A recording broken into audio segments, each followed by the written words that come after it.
आपण सर्वच जण जीवनाचा खेळ खेळत असतो. बाहेरून हसतो, काम करतो, जबाबदाऱ्या पेलतो. पण मनात मात्र चिंता, ताण, तणाव, एकटेपणा दडलेला असतो.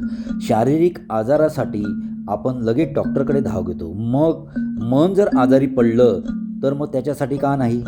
इथे आपल्याला सायकॉलॉजिस्ट आपल्याला आधार देतात. ते आपल्या भावना समजून घेतात, ताण हलका करतात आणि आपल्याला पुन्हा सकारात्मकतेने जगायला शिकवतात.